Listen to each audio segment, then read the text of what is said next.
안녕하세요. 건강균형 유창희 원장입니다. 산후풍과 류마티스 관절염 증상 차이에 대해서 설명을 드리겠습니다. 출산 후 3개월째 접어들면서 발목과 종아리 통증으로 거의 못 걷게 되었습니다.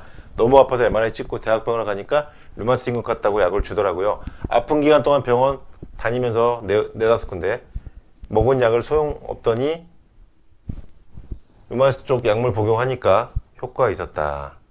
류마티스 약을 먹고 나서야 통증이 가라앉았다는 거죠. 그런데 피검사 결과는 소변 면역 수치 약양성, 아마 항액 항체라는 수치가 양성이 나온 것 같습니다. 아마 한 80대 1 정도나 약양성으로 나오신 것 같은데요. 피검사 결과는 염증 수치가 높고 적혈구 침강속도는 유의미하게 이상이 있고, 그러니까 염증 수치가 오른 것 같아요. 류마티스를 의심하게 할 만한 수치들은 높았으나 류마티스 인자는 정상이었다. 류마티스 인자는 음성이네요. 병원에서는 류마티스가 아니라 하더라도 자가면역 질환이 의심되고 제게 있는 아토피도 그 맥락이라고 하더라고요. 그런데 저는 류마티스 인자가 높지 않고 산후조리를 축해서 혹시 산후풍으로 이런 수치들이 높을 수 있는 건지 궁금하다고 하셨죠. 일단 산후풍으로 이런 ANA 같은 수치가 양성으로 나오지는 않습니다. 산후풍은 검사에서 이상이 없어요. 그리고 염증 수치도 산후풍은 염증 수치가 상승하지 않습니다. 스테로이드 진통제 먹은 지 2주 됐는데 산후풍 치료를 좀 해보면 어떨런지요. 좀 지나면 류마티스 약을 끊어도 괜찮은 건지요. 평생 약 먹어야 할까 봐 우울증이 온 것 같아요.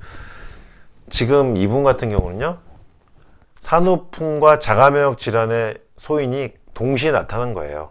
그러니까 물론 류마티스 인자가 아까 음성이라고 했기 때문에 물론 류마티스 인자 하나로 류마티스 관절염 확진한 건 아니지만 이분이 면역 수치가 약 양성으로 나왔기 때문에 아토피도 있고 자가 면역 질환 소인이 있는 분입니다.